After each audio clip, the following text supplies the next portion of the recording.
tidak pernah gagal. Tuhan berfirman, Gabriel, kadia, kau ke bumi, untuk apa paman? Sampaikan kepada seorang manusia bernama Maria. Terus, aku Tuhannya, ya, mau dia hamil dan melahirkan hambaku bernama Yesus. Turun sekarang juga. Siap komandan. Turunlah dia Gabriel. Sampaikan ke Maria. Cak Ayu, ya, bapakmu mau kau hamil dan melahirkan ciptaan tanpa ayah. Oh, kok bisa? Bisa dia yang mau kok. Apa yang terjadi? Yesaya 55:11, tidak akan kembali kepadaku dengan sia-sia. Apa yang aku inginkan, apa yang aku firmankan keluar dari mulutku tidak akan pernah kembali dengan sia-sia. Harus terjadi sesuai dengan apa yang aku mau. Innama amruhu idza arada syai'an ayyakula lahu kun fayakun. Mazmur 33 nomor 9. Aku hanya memberi perintah, maka semuanya ada. Aku hanya memberi tugas, maka semuanya jadi. Tapi kalau orang Kristen yang mengkonsumsi pernyataan Paulus ini, Yesus ini pasti jadi Tuhan. Kenapa? Karena Kristen memang udah dicetak oleh sibilisis untuk membantu iblis agar menyesatkan anak keturunan Adam, membuat saingan terhadap pencipta langit dan bumi bernama Kristus. Begitu saudara Junaidi. Jadi jangan ngibul, ini bukan gereja. Lanjut. Kabur dia tuh Gurunda, dia mau kabur. Katanya dia mau turun. Kebiasaan. Ya, susu botol. Selamat pagi ya, Bang. Kita diskusi yang lain dulu, saya masih sibuk ya, saya mau turun aja dulu. Terima kasih Bang Bima yang terbaik. Ya, silakan kamu rehat. Lagi Tuhan Yesus memberkati. Nenekmu kiper sudah sana. Terima kasih Bang Junaid. Susu botol. Selamat pagi, Bang. Ya, selamat pagi juga. Kristen kah? Silakan Gurunda. Nama Islam. Kata Mija. Mati. Islam rumah abang kita. Ya, ada yang mau disampaikan, Bang? Nggak ada, ingin menyimak aja, mendengar. Oh, kalau mau nyimak dibawa aja ya, Bang, kita sediakan untuk Kristen. Oke. Itu ya, Bang ya. Saya izinkan turun dulu, Bang ya. Assalamualaikum. Ya. Waalaikumsalam warahmatullahi wabarakatuh.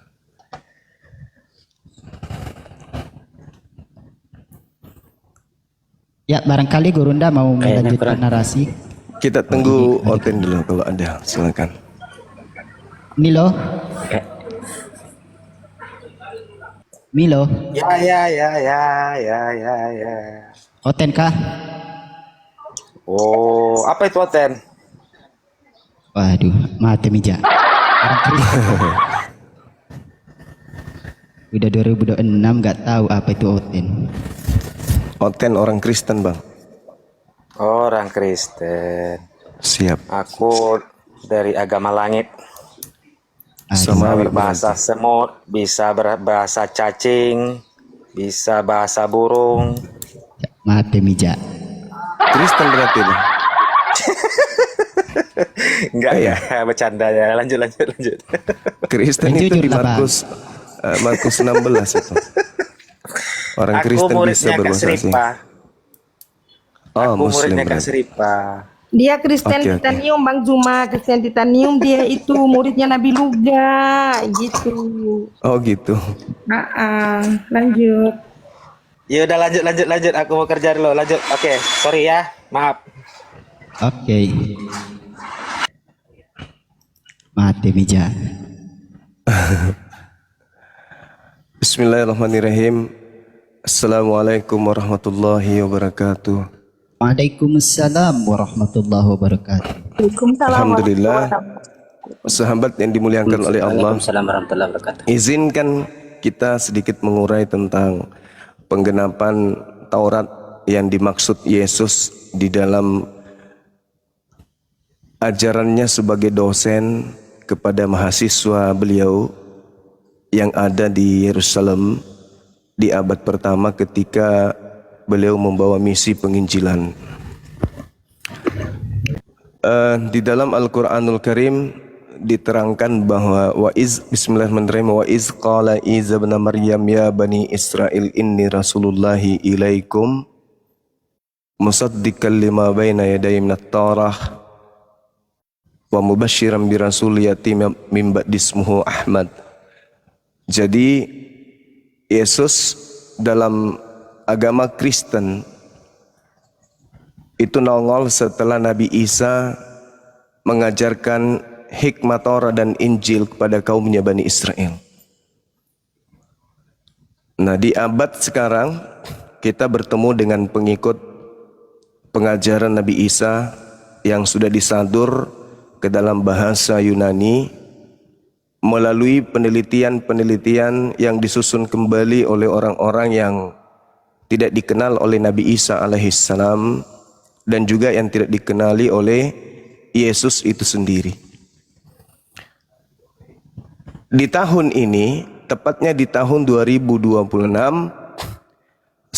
saatnya kita penikmat dialog lintas agama memutar haluan dalam cakrawala berfikir kita bahwa setiap hari kita mendengarkan penggenapan dari Taurat oleh orang Kristen, itu Yesus sebagai kambing hitam di sana untuk didudukkan sebagai tumbal atau korban penyaliban untuk menggenapi hukum Taurat agar mereka bebas melakukan apa yang menjadi larangan di dalam kitab Taurat itu sendiri.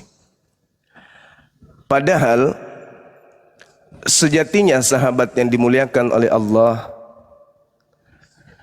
Al-Quranul Karim mengajarkan kepada kita ketika di tempat yang berbeda, yaitu di dalam kitabnya orang Kristen, Yesus menarasikan bahwasanya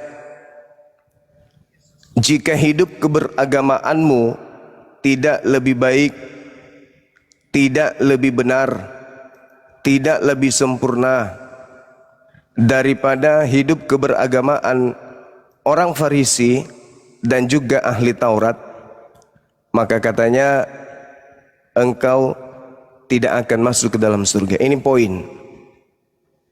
Nah, sekarang kita ingin menyisipkan ajaran Kristen masuk ke situ, bahwa hidup keagamaan itu harus jadi Kristen. Kalau itu pandangan Kristen, hidup yang lebih sempurna, hidup yang lebih baik, hidup yang lebih benar, jalan kebenaran yang tepat untuk dianut keturunan Adam setelah Yesus itu adalah Kristen. Coba kita masukkan ke sana. Adakah ruang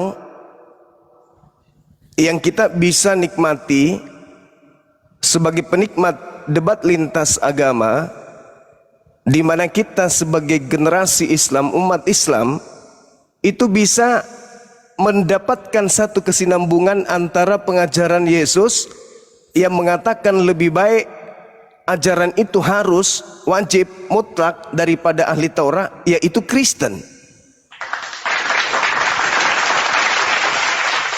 Dari aspek mana kira-kira?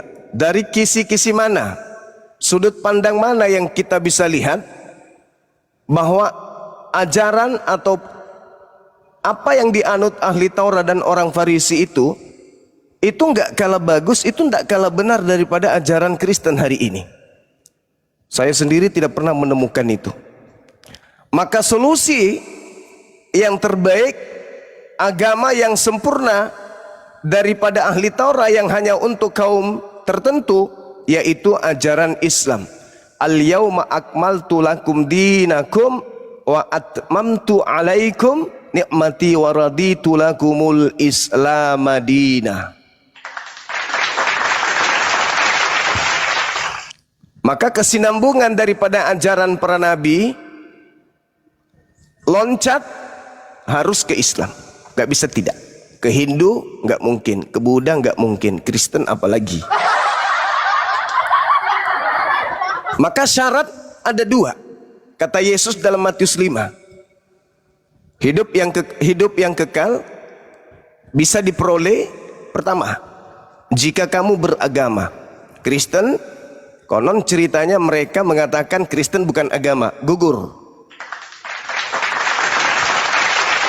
Yang kedua, keharusan beragama menghantarkan kita mutlak wajib memiliki agama yang lebih kompleks, lebih sempurna, lebih baik dari seluruh ajaran yang ada pada orang-orang Farisi dan ahli Taurat. Dan itu hanya ada ditemukan di Islam. Alhamdulillah. Dari segi aspek pengajaran tentang tauhid, Shema Israel, Adonai Eloheinu, Adonai Had, itu penggenapannya, penyempurnaannya di Islam. Kemudian metode syariah atau muamalah atau hal ibadah, pekerjaan-pekerjaan jasmaniyah. Yesus mengatakan di dalam Matius 23 nomor 1, nomor 2, nomor 3, orang-orang Farisi ahli Taurat sudah menduduki kursi Musa. Dengarkanlah, turutilah, dan lakukanlah segala apa yang diperintahkan kepadamu. Tapi jangan kau mengikuti pekerjaan mereka, sebab mereka mengajarkan Taurat, lisan mereka selalu mengatakan Taurat, Taurat, Taurat, Taurat, Taurat, tapi itu hanya di mulut, mereka tidak mempraktekkan. Bedanya dengan Kristen hari ini itu tak ada. Mereka hanya membawa Taurat, tapi perilaku rutinitas ritual keagamaannya jauh, bahkan berbanding terbalik dengan penganut Taurat. Jadi syarat kedua harus lebih benar, itu nggak bisa. Jadi dua-duanya ini nggak ada di Kristen. Yang pertama harus beragama, Kristen bukan agama. Yang kedua, ajaran agama itu harus lebih benar, harus lebih sempurna daripada ahli Taurat. Kristen, tataran ajaran agamanya, dari unsur mana kita bisa mengatakan bahwa Kristen lebih baik daripada ajaran Yudaism? Tak ada. Yang tadinya satu Tuhan berubah menjadi 3 pribadi Tuhan. Yang tadinya bersunat perjanjian kekal berubah menjadi jangan bersunat. Yang tadinya hari Sabat kuduskan berubah menjadi hari Kiriaki, hari Dewa Matahari. Yang tadinya sinagoge Mikdas harus masuk ke sana harus basuh tangan, basuh kaki, basuh wajah, harus mandi tahir, mandi junub, dan harus melepaskan terompah, sendal atau alas kaki. Nah, ini di agama Kristen kita tidak dapati. Jadi agama yang lebih baik dari agama ahli Taurat itu tak lain dan tak bukan Islam. Dari seluruh aspek. Kalau dari ajaran Kristen tak ada satupun yang bisa kita jadikan sebagai sandaran untuk menilai bahwa ajaran itu lebih sempurna daripada ajaran ahli Taurat. Itu bagian Islam nggak kenal pertama. Al-Quran, gimana dong? Itu bagian Islam nggak pertama. kenal Al-Quran, gimana dong? Bagian kedua Ayo. adalah Ayo lo, ayo lo. bahwasanya ketika kita berbicara, Takut kamu. ini kenapa ini? Kenapa saudara Saksang? Bisa diskusi kah? Diskusi kah? Kalau mau diskusi, dengan baik, ya, Bang. iya. Kalau mau diskusi dengan baik, saya hentikan ini. Mari kita diskusi. Saudara angkat tema, saya ikut. Silakan dinaikkan lagi, teman-teman. Yang penting diskusinya yang baik. Jangan seperti pendetamu tadi malam, disaksikan ribuan mata manusia memandang, tapi dia memalukan orang-orang Kristen. Iya, naik aja Silakan. lagi. Mana? Iya, Minta silakan lagi. naik. Siapa tadi? Jangan Assalamualaikum kesurupan. Ustaz Miftah. Waalaikumsalam. Waalaikumsalam warahmatullahi wabarakatuh. Assalamualaikum warahmatullahi wabarakatuh. Dan Ikhwan. Waalaikumsalam. Waalaikumsalam warahmatullahi wabarakatuh semuanya. Ya. Masya Allah. Ya, gimana Bang? Abang Islam Kristen Bang? Bang Kanteng Olo. Alhamdulillah. Alhamdulillah. Ada yang mau disampaikan Bang? Dalam bulan puasa ini banyak yang mualaf ya Bang ya? Alhamdulillah, rencana kita Alhamdulillah. mungkin besok ada 3 keluarga lagi. Alhamdulillah, Masya Allah. Semoga berkahnya lima. Amin. Amin. Kami izinkan turun dulu kalau nggak ada yang mau disampaikan ya Bang. Soalnya kursi-kursi ini untuk orang Kristen Oke, yang siap, mau siap, berdiskusi. Ya. Lanjut. Assalamualaikum warahmatullahi. Waalaikumsalam warahmatullahi wabarakatuh. Aduh. Gimana beliau mau daik?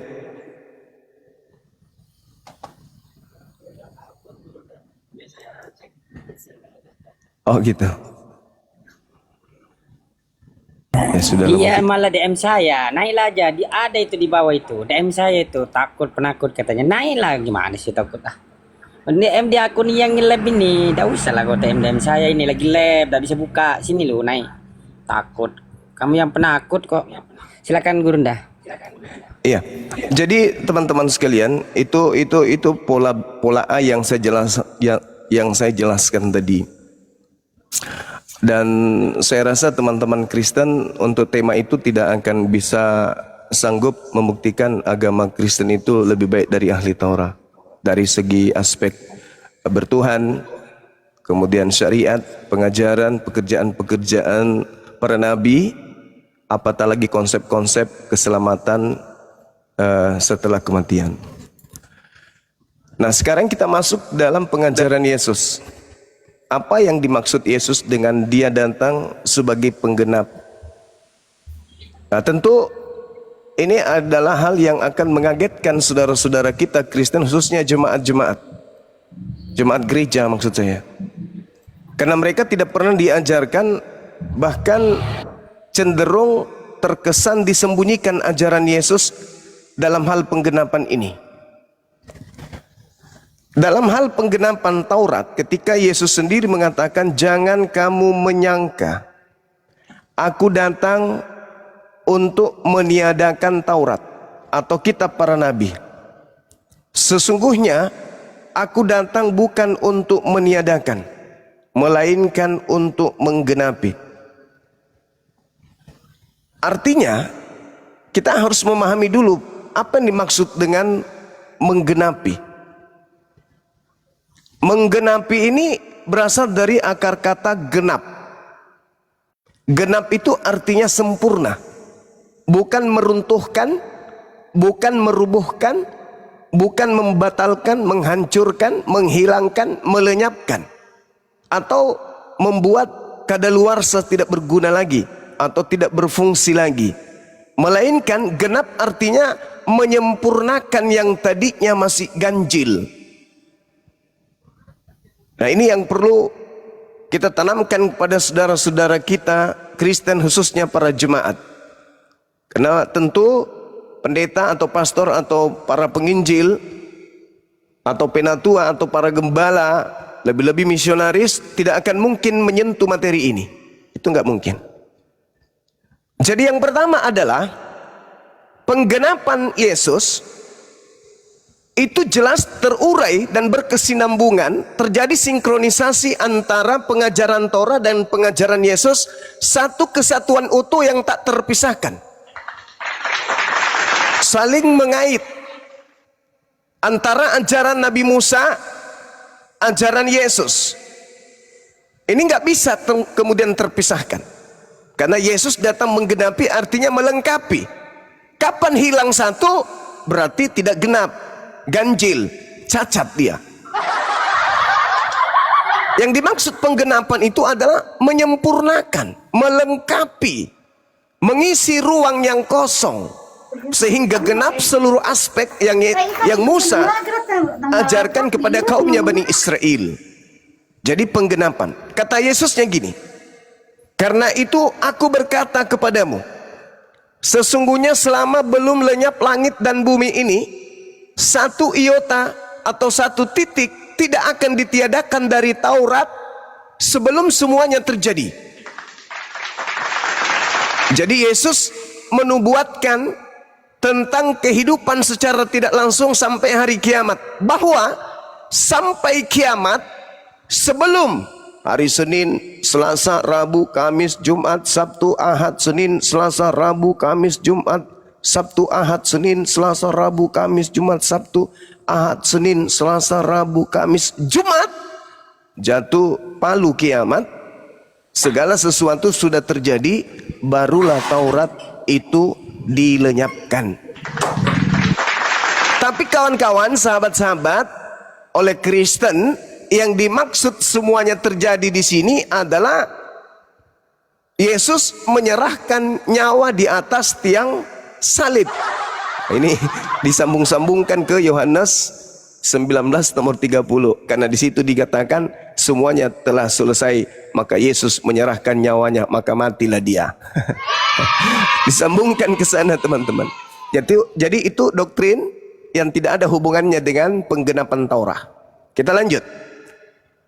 Karena itu kata Yesus, siapa saja yang meniadakan salah satu perintah dari Taurat, sekalipun yang paling kecil, dan mengajarkan demikian kepada orang lain, maka ia akan menduduki tempat terhina di dalam kerajaan langit. Nah, lagi-lagi dipelintir jadi kerajaan surga.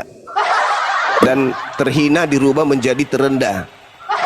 Biar dianggap bahwa sejahat-jahatnya mereka masih ada ruang masuk surga biarpun tempat yang terendah. Padahal itu bukan surga, itu di langit dan bukan terendah, melainkan terhina. Gak mungkin surga paling terendah pun gak mungkin terhina.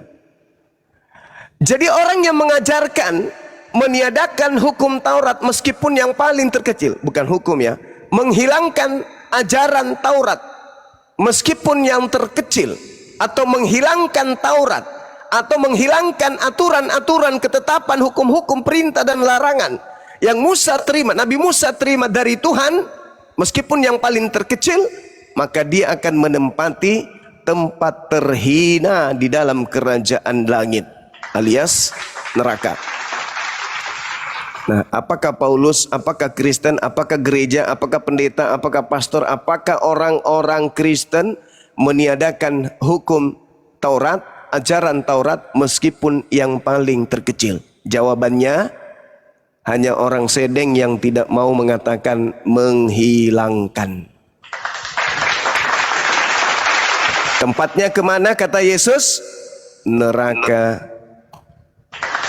Tidak bisa dipungkiri itu. Selamat pagi, Cuma. Pagi. Selamat pagi, Kucang. Ya, Jadi, pagi. Menurut Silakan Guru Nda.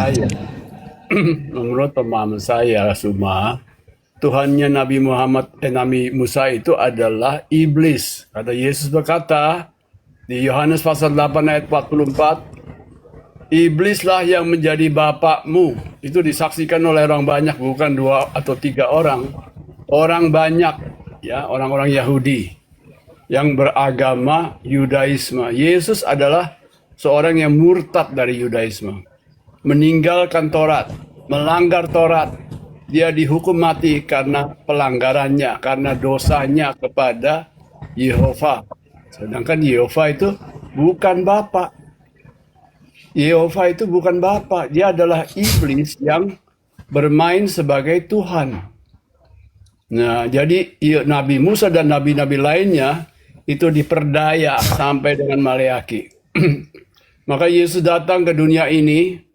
Dunia itu adalah orang-orang Yahudi. Dia hanya diutus kepada bangsa Yahudi, bangsa Israel saja, bukan kepada orang Kristen, bukan kepada orang Indonesia, bukan orang Arab, kepada bangsa Israel. Kenapa? Dia membawa keluar orang-orang yang percaya kepadanya daripada Taurat, keluar dari Taurat. Itu disebutnya domba yang tersesat dari Israel. Barang siapa percaya kepadaku akan kupasang kuk yang baru. Ya, Yesus tidak membawa hukum, tetapi membawa perintah, ajaran. Ya, kalau Paulus itu meneruskan ajaran Yesus, ya, bukan menentang ajaran Yesus, tapi menjelaskan. Dia bukan murid, dia ada salah juga, ya, karena dia itu bekas orang yang menganiaya pengikut-pengikut Kristus, ya. Jadi di dalam bisa disimpulkan Bang Kripto? Ya, disimpulkan ya. Iya. Galatia 4 ayat 5. Ia diutus untuk menebus mereka siapa yang takluk kepada hukum Taurat. Ya, terima kasih. Ya, yang takluk pada hukum Taurat ini siapa, Bang? Yang takluk kepada hukum Taurat adalah mereka orang-orang Yahudi.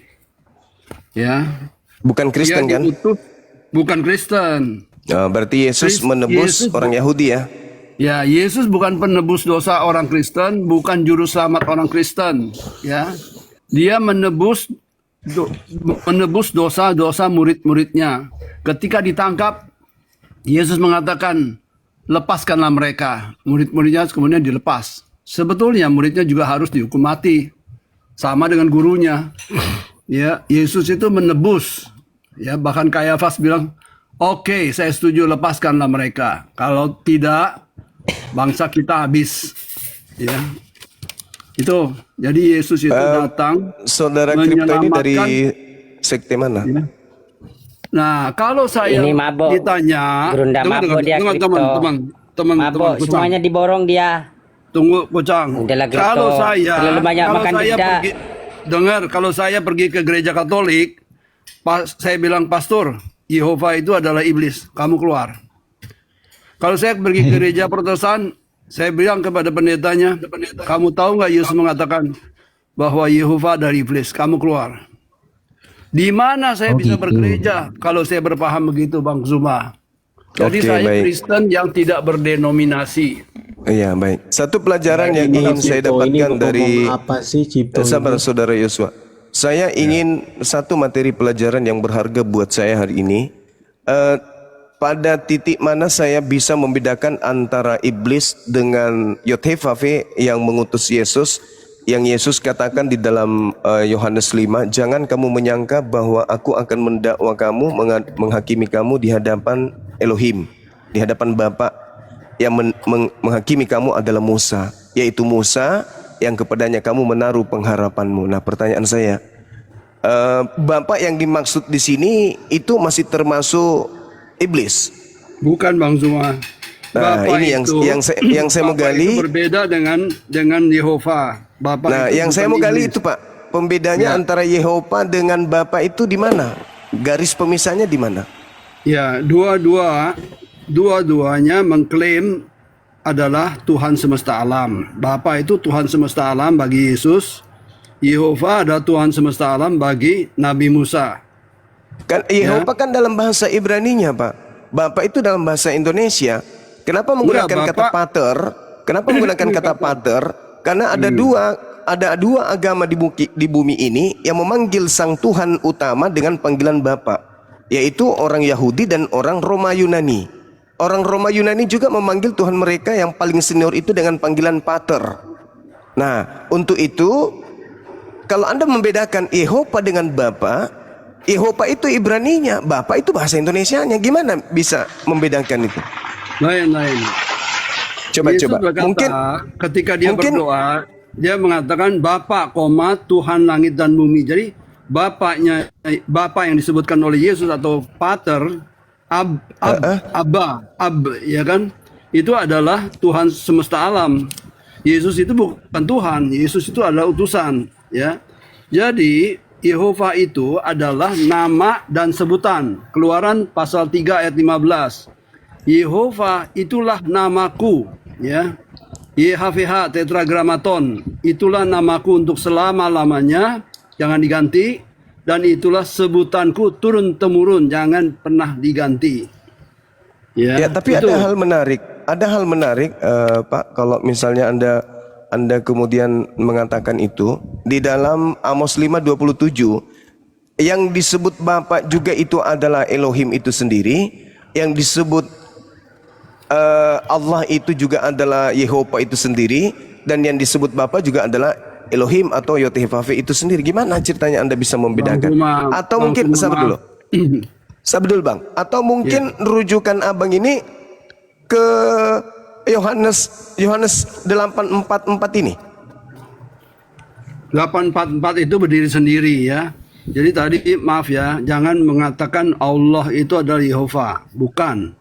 Karena di situ Allah tulis Amos 5:27 itu Allah itu, Pak, bukan Bapak di situ. Ya itu kan Bang Firman selalu bilang kan LAI pendusta, ya, membawa nama Allah ke dalam L dan PB.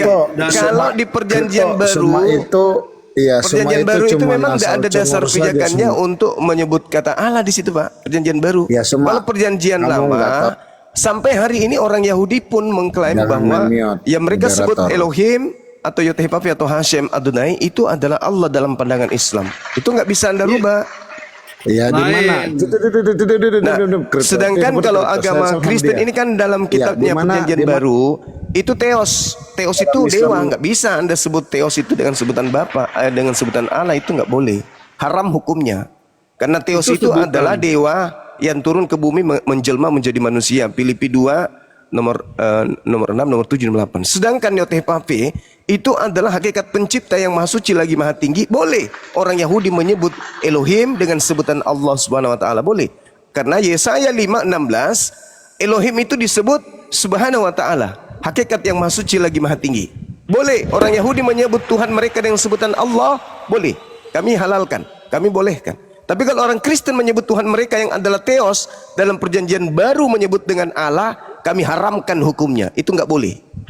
Karena Kristen adalah agama yang asing bagi agama samawi. Kristen adalah penumpang gelap yang tidak berasal dari ajaran para nabi. Gitu abangku.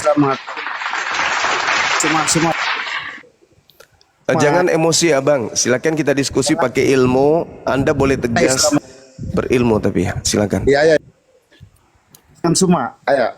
Iya, Ya, boleh. di mana semua? Kamu coba Apanya? tunjukkan sama saya di mana Islam mengakui Adonai itu merujuk kepada Allah Subhanahu wa taala. Ayo. Di mana dalam dasarnya? iman kami, saudara, kitab Nah, kami di mana bukan dasarnya kamu? Ayo. ini Di bicara mana sendiri dasarnya dah. kamu? Bicara sendiri. Sekali kau. Ngomong sendiri, masuk aja toilet, ngomong sama isi sapi teng, jangan di sini. Jangan ngomong sendiri abangku. Kita diskusi itu jangan emosi, rileks. Orang kalau emosian dalam diskusi itu ketahuan kalau dia berada pada posisi kalah. Kalau orang menang itu selalu tenang dalam menyampaikan, meskipun tegas tapi tetap aja terarah. Silakan. Saudara kripto, saya tunggu saudaraku, manusia tak bertulang. Tunggu dulu. Saudara kripto, ini tolong tunjukkan di mana titik pisahnya antara Yotepave Yehova dengan Bapa yang Anda maksud. Ya, memang kata Bapa itu digunakan di dalam PL ya. Contoh 2 Samuel pasal 7 ayat 14. Aku, Yehova mengatakan ya, aku akan menjadi bapaknya dan ia akan menjadi anakku. Israel ya. Ulangan pasal 8 ayat 5. Bahwa Yehova Allahmu atau Tuhanmu mengajari engkau seperti seseorang mengajari anaknya. Yesaya 63 ayat 16. Bukankah engkau Bapa kami? Ya Yehova, engkau sendiri Bapa kami. Ya, jadi Bapak saya sudah nangkap, saudara kripto, kami sudah nangkap. Ya. Terus Bapak yang iblis yang mana? Bapak yang iblis adalah Yehova, ya. Lah yang tadi? Iya, Yehova itu dipanggil Bapak juga, dipanggil Adon, Tuhan juga, ya. Jadi sebutan Bapak itu ada 2. Satu Bapaknya Yesus atau Tuhannya Yesus. Kedua adalah Yehova, disebut juga Bapak, Ab. Ya. Nah, kalau yang di kejadian 3:15 itu siapa itu, Bang? Iblis atau itu iblis yang menyaru ya sebagai Tuhan semesta alam. Ya, dia menggunakan ketika ditanya siapa namamu? Ya, dia dijawab, Nabi Musa tanya siapa namamu? Aku adalah aku. Jadi bukan. Coba Abang baca kejadian 3:15 dulu. Sorry, Bang. Ya, baik. Silakan. Penting juga ini untuk orang Kristen ini, penting juga ini. Kejadian 3 ayat 15. Iya. Aku akan mengadakan permusuhan antara engkau dan perempuan ini, antara keturunanmu dan keturunannya. Keturunannya akan meremukkan kepalamu dan engkau akan meremukkan tumitnya. Buat orang Kristen, ya, nubuatan ini, ya, kata-kata ini, perkataan ini dihubungkan dengan Yesus, ya. Tapi kalau ditanya kepada seorang rabi, tidak. Apa-apa nubuat di dalam PL oleh orang Kristen itu dibawa ke ranah keyakinan Kristen. Padahal Saudara kalau Henry, diam dulu. divalidasi kepada seorang rabi, dia bilang nonsense, ya kan, omong kosong. Kami menunggu Mesia. Yesus bukan Mesia. Maaf saudara kripto, yang saya maksud di situ adalah ketika ada kata syit yang merujuk kepada ani, aku akan mengadakan. Nah, aku di sini siapa abangku? Apakah iblis atau pencipta langit dan bumi? Ini iblis yang menyamar sebagai Tuhan semesta alam mengatakan, ya. Lalu di 14-nya kan, terkutuklah engkau, terkutuk. Kemudian 15, aku, yaitu Yehova Tuhan, ya. Nomor 14 berfirmanlah, ya. Lalu berfirmanlah Yehova Tuhan kepada ular itu. Berarti Tuhanlah yang menciptakan permusuhan. Betul. Di dalam Bukan kejadian iblis. itu. Tuhan itu adalah Tuhan yang dimaksudkan itu pencipta langit dan bumi. Dia, iblis itu yang menciptakan permusuhan langit dan bumi. Ya, Tuhan menciptakan permusuhan. Di belakang Tuhan Yehova itu adalah iblis yang menyamar sebagai Tuhan. Gitu. Jadi kembali ya Bang Suma, tunggu ya. Yohanes 8 ayat 38.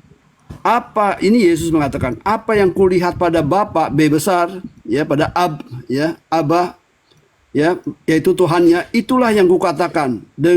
Dan demikian juga kamu orang-orang Yahudi perbuat tentang apa yang kamu dengar dari bapakmu B kecil. Jadi di situ Yesus itu membedakan antara bapaknya orang Yahudi dengan bapaknya dia, yaitu Tuhan dia. Jadi dikatakan iblislah yang menjadi bapakmu, itu adalah Tuhannya orang Yahudi. Gitu. Menggenapi Taurat. Seringkali orang Kristen maupun Muslim mengatakan, bukankah Yesus mengatakan dia menggenapi? Apa arti menggenapi? Ya, tidak berarti dia memenuhi taat kepada Taurat. Ya. Kita udah sampai pada poinnya Bang Kripto. Jadi kalau dikatakan iblislah yang menjadi bapakmu dan kamu mau melakukan keinginan bapakmu, keinginan iblis di situ kan berdusta dan membunuh. Ya, ingin menyalib Yesus. Berarti penyaliban ini karya iblis. Karya iblis. Allahu Akbar. Allahu Akbar. Allahu Akbar. Bukan karya Tuhannya Yesus, itu karya tapi iblis. Jadi kesimpulannya penyaliban adalah karya iblis. Betul Pak ya? Baik. Ya. Kebangkitan adalah karya Tuhannya Yesus. Iya. Ya. Ya, jadi Bang Suma. Masih bisa dilanjut Bang Kripto atau masih, gimana? saya suka. Baik. Jadi ketika penyaliban itu adalah karya iblis, satu hal yang perlu kita renungkan di sini, khususnya saudara Kristen. Adakah kebangkitan tanpa penyaliban? Saya ditanya atau orang Kristen lain? Saya. Iya. Adakah kebangkitan setelah penyaliban? Ada. Tanpa penyaliban? Oh, tidak ada. Tidak ada. Berarti penyaliban ini hal yang berjasa atau tidak? Kebangkitan itu terjadi setelah kematian. Iya, jadi itu maksudku. Di sini kebangkitan itu adalah perbuatan atau dari Tuhannya Yesus. Sedangkan penghukuman mati itu dari Taurat, dari Yehova. Jadi, iblis katanya abang nih. Iblis, ya Yehova iblis. Ya karya iblis. Adakah kebangkitan tanpa karya iblis? Adakah kebangkitan karya iblis? Tidak. Adakah kebangkitan tanpa karya iblis? Ada. Kebangkitan. Bagaimana bisa bangkit kalau iblis tidak menyalibkan? Oh, maksud gitu. Iblis itu harus menyalibkan, harus membunuh, menghukum mati, baru karena ada kebangkitan. Karena Yesus berdosa. Yesus berdosa. Ya, Yesus berdosa Bang Suma. Berarti dalam hal ini, saudaraku Kripto, iblis berjasa menyalibkan Yesus karena tanpa penyaliban tak ada kebangkitan. Nah, dengan kebangkitan Kristen memperoleh keselamatan. Berarti Kristen harus berterima kasih kepada iblis. Bukan, salah. Saya ulang lagi, Pak. Ya, Apakah kebangkitan bisa Yesus ada kebangkitan tanpa penyaliban? tidak mungkin. Nah, tidak mungkin. Tidak mungkin. Berarti adakah keselamatan bagi Kristen tanpa kebangkitan? Kebangkitan itu bukan keselamatan. Kebangkitan itu tidak menyelamatkan orang Kristen. Saudaraku, Galatia 2 nomor 21. Baik, saya buka ya. Silakan.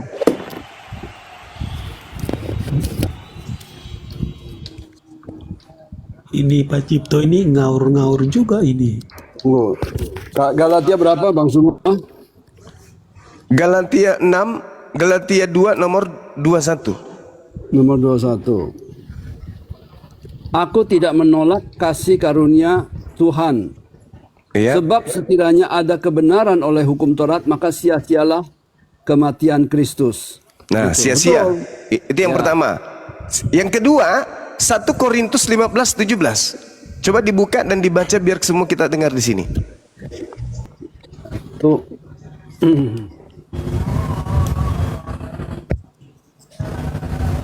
1 Korintus 15:17. 15:17. Anak-anak saya di bawah tolong dicatat. Makasih saudaraku Bang Kripto atas materi ini. Iya, ya. Dan jika Kristus tidak dibangkitkan, maka sia-sialah kepercayaan kamu dan kamu masih hidup dalam dosamu. Nah, Betul. nah, tanpa kebangkitan sia-sialah iman Kristen. Tanpa kebangkitan orang Kristen masih hidup di dalam dosa. Dan tanpa penyaliban tidak ada kebangkitan. Berarti iblis sangat berjasa atas keselamatan orang Kristen. Bukan Kenapa begitu. bisa gitu, Pak? Kenapa bisa gitu, Pak? Kan Jadi- Anda baca sendiri, tanpa kebangkitan sia-sia iman, tanpa kebangkitan orang Kristen masih hidup dalam dosa. Berarti kebangkitan ini adalah penentu. Nah, sedangkan pencetus kebangkitan ya harus disalib dulu dong. Masa bangkit tanpa penyaliban? Bukan begitu jalan pikirannya, begini ya. Harus begitu, Pak. Lain. Gini ya. Oke, coba Paulus diterangkan. Paulus mengajar ya di pasal Galatia tadi yang kita sebutkan, pasal 2 ayat 16. Kamu tahu ya bahwa tidak seorang pun yang dibenarkan oleh karena melakukan hukum Taurat. Ya, tidak seorang pun yang dibenarkan karena taat kepada Taurat. Hanya oleh karena iman kepada Yesus Kristus. Gitu loh. Jadi dia Gimana? Paulus kan dulunya tuh kan hidup di bawah hukum Taurat. Dia menganiaya pengikut Kristus. Kemudian dia bertobat. Ya, dia tak paham benar ya apa yang diperbuatnya sebelum dia bertobat. Dia ahli, dia seorang ahli Taurat. Dia belajar di perguruan tinggi Gamaliel dengan seorang Gamaliel. Dia ahli dalam Taurat. Dia bukan orang biasa. Ya. Jadi dia bilang, kamu tahu bahwa tidak seorang pun yang dibenarkan oleh karena melakukan hukum Taurat. Ya, jadi Taurat itu menuntun orang-orang Yahudi sampai kepada Yesus, ya. Di ayat 24-nya pasal 3, jadi hukum Taurat adalah penuntun bagi kita orang Yahudi sampai Kristus datang. Supaya apa? Kita dibenarkan karena iman dalam Yesus, bukan perbuatan di dalam Taurat.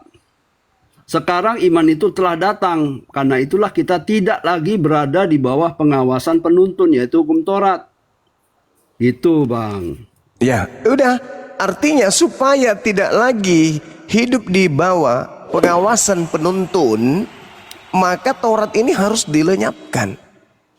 Taurat Tidak. ini harus dibatalkan. Kan begitu Tidak. kan? Kalau tidak dibatalkan kan tidak berguna, Pak. Apakah Taurat ini bisa menyelamatkan? Memang tidak berguna. Coba lihat sekarang di Israel, ya. Mereka orang Yahudi pada hari Sabat bukan tinggal di rumah, ya. Tapi keluyuran di luar, di airport lebih sibuk lagi, angkat koper, turunin koper, ya. Administrasi, imigrasi, semua orang Yahudi begitu. Hari Sabat mereka tidak lagi, ya, tinggal di rumah. Baik. Sekarang begini, apakah tanpa penyaliban Yesus bisa menebus orang Kristen? Yesus tidak ada hubungannya dengan orang Kristen, Pak. Enggak, maksud saya orang-orang yang percaya bahwa dosa mereka sudah terampuni dengan darahnya. Apakah Yesus bisa sebagai penyelamat untuk orang-orang yang Kristen ini tanpa ada penyaliban? Dengar ya Kristen-Kristen di bawah ya, dengar ya. Kalian kalau membunuh, menipu, berzina, ya, itu kalian tuh tidak berdosa kepada Taurat, ya. Tetapi berdosa kepada hati nuranimu sendiri. Karena di dalam hati nuranimu tinggal Yesus, kebenaran.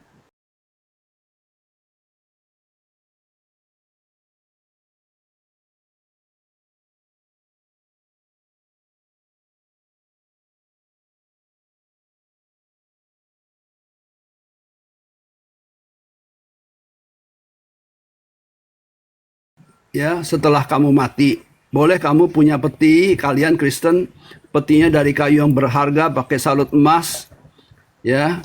Tapi jiwamu dituntut pertanggungjawaban jawab, mencuri, membunuh dan seterusnya.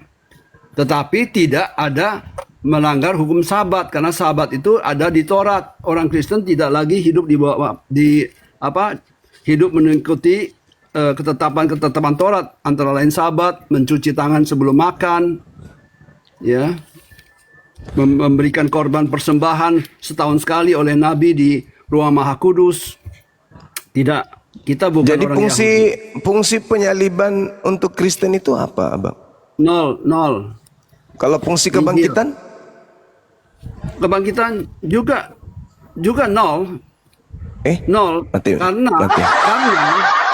kebangkitan menunjukkan bahwa Taurat itu tidak berhasil membunbun Yesus. Bahwa perang antara Yehova dengan Ab, ya, dimenangkan oleh Ab, oleh Tuhannya Yesus.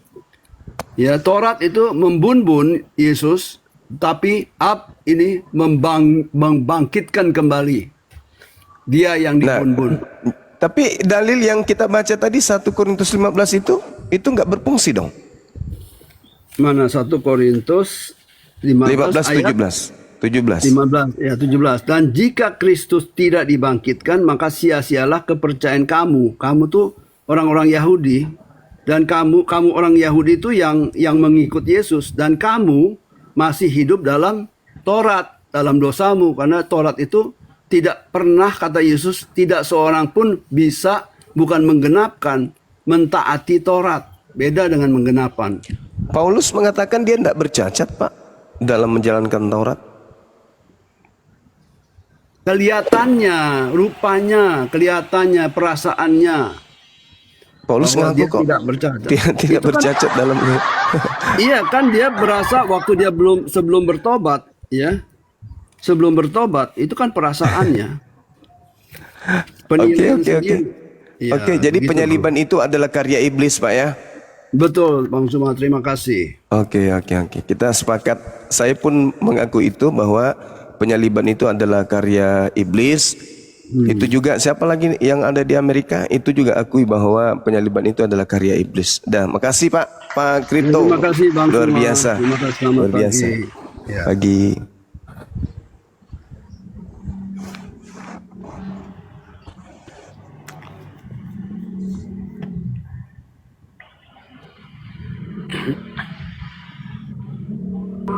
Ada Yosua tadi mau ngomong, silakan Yosua, mau ngomong apa? Iya, halo Bang. Kenapa abang itu ngomong sama Pak Cipto Adu itu kan sembarangan, asal ngomong aja kan? Gak ngerti. Tidak ada yang sembarang, itu udah benar itu. Salib itu karya iblis, yang betul. Itu fakta, itu real, tertulis di Bible kok. Anda katakan ngawur. Iya, maksudnya gini Bang ya. Jadi Anda sudah akui juga bahwa penyaliban itu karya iblis? Abang katakan tadi itu, saya mengakui bahwa semua itu benar. Abang menyampaikan firman itu, Alkitab. Berarti penyaliban itu benar. Kita sepakat dengan Pak Kripto bahwa penyaliban itu adalah karya setan, kan? Iblis, apa namanya, penyaliban itu bukan karya iblis, tetapi nah, itu gimana ceritanya? Jadi karya siapa? Siapa yang menginginkan membunuh orang benar? Siapa? Iya, ya itu kita bisa jelaskan Bang.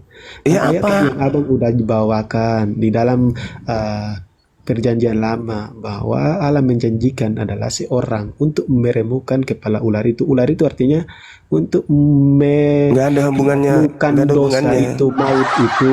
Nggak ada hubungannya dengan menaklukkan dosa dengan membunuh orang benar, itu nggak ada. Itu tumbal yang salah. Nah, iya Bang. Makanya itu kan abang Coba begini, coba saudara, ini kan saudara kita Kripto, Pak Kripto Iya. mengatakan penyaliban itu adalah karya iblis, dan Yesus juga mengakui itu. Yesus sendiri loh yang mengakui itu. Iblis lah yang menjadi bapakmu. Tuh, Yesus mengakui penyaliban itu karya iblis. Itu Yesus katakan begitu. Nah sekarang Anda ingin mengatakan itu karya Tuhan, berarti Tuhanmu adalah iblis. Dudukkan perkara ini dulu. Penyaliban itu adalah karya iblis atau karya setan? Mana yang betul? setan tidak pernah berhak untuk menyalibkan Yesus. Dengar Bang. Lah, piye Thomas? Orang yang ingin membunuh Yesus menurut Yesus adalah anak-anak iblis. Yohanes 8 nomor 37. Orang-orang yang ingin menyalibnya adalah anak-anak iblis. Coba Anda baca Lukas 22. Ketika orang-orang datang ingin menangkapnya, apa kata Yesus? Waktumu sudah tiba, waktu kuasa kegelapan. Apa itu kalau kuasa kegelapan itu apa? Iblis.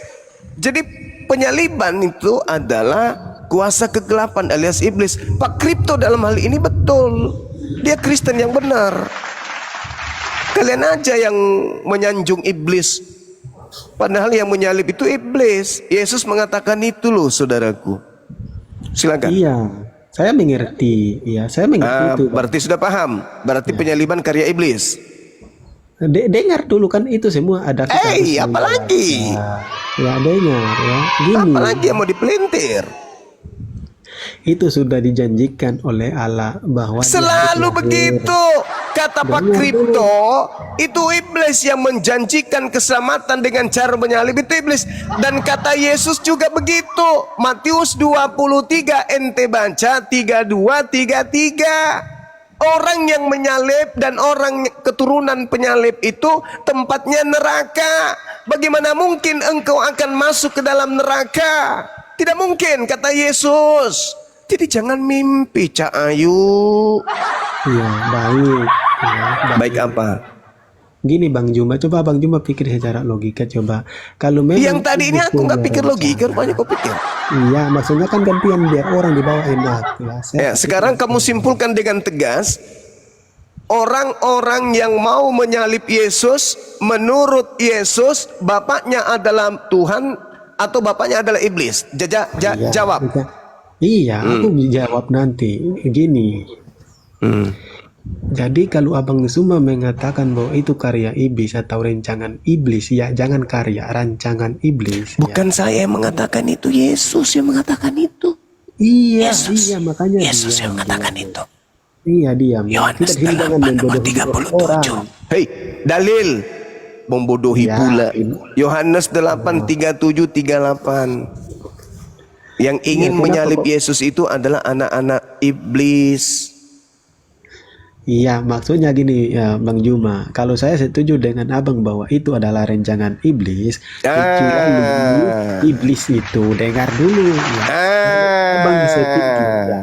Kalau Abang berhasil membuat saya setuju bahwa penyaliban itu adalah rancangan iblis, berarti Abang tunjukkan bahwa iblis itu akan menyuruh Roh Kudus datang kepada Maria bahwa aku akan membuat kamu lahir dan melahirkan seorang anak laki-laki dan dia akan mati disalibkan lalu bangkit. Justru karena itu yang mati bukan Yesus. Nah, kan mengalihkan lagi. Itu kan tidak. Makanya jangan ke situ dulu. Jangan ke situ dulu. Kan saya jangan ke situ dulu. Bang, karena betul kan? Kuncinya. Okay? Bukan itu kuncinya. Kuncinya adalah Bapa Elohim, Tuhan Elohim atau iblis yang mau penyaliban itu terjadi. Kalau iblis yang mau, Yesus lepas dari penyaliban. Kalau Bapa Elohim yang mau, Yesus nggak ada daya untuk melawan keinginan Bapa. Gitu loh. Nah sekarang kuncinya adalah siapa yang menginginkan kematian terhadap orang benar? Iblis atau Tuhan? Jawab. Jawab. Oke, baik ya. Memang iblis yang menginginkan, tetapi itu sudah ada perbuatan. Sudah kemana? Santai. Sudah. Berarti Santai, kita kan ganti. penyaliban itu adalah karya Mana mungkin aku mengatakan kau tidak bisa menunjukkan bahwa iblis datang kepada Maria dan berkata bahwa kau melahirkan seorang anak laki-laki dan mati lalu bangkit. Kalau kau tunjukkan itu, saya mengatakan hal yang itu, oke? Hancur. Coba Sekarang saya ulang lagi. tunjukkan. Penyaliban itu karya iblis atau karya Tuhan?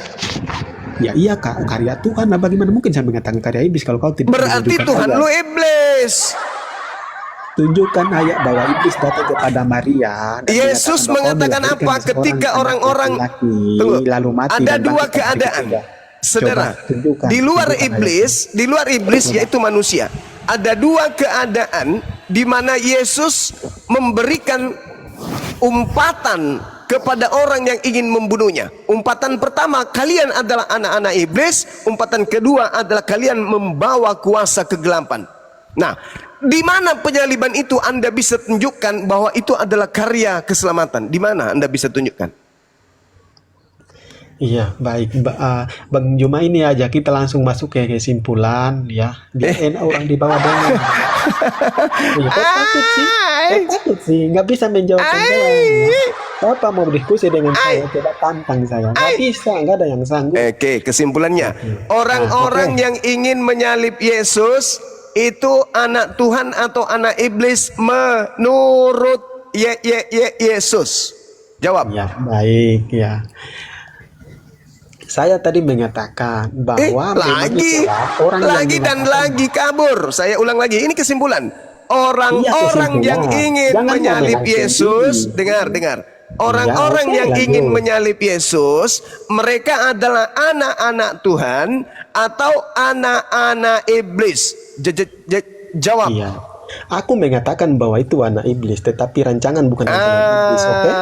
Rancangan bukan iblis, dengar itu. Berarti orang-orang yang ingin menyalib Yesus adalah orang-orang yang disebut anak-anak iblis yang mau melakukan kehendak iblis atau yang mau melakukan kehendak Bapa?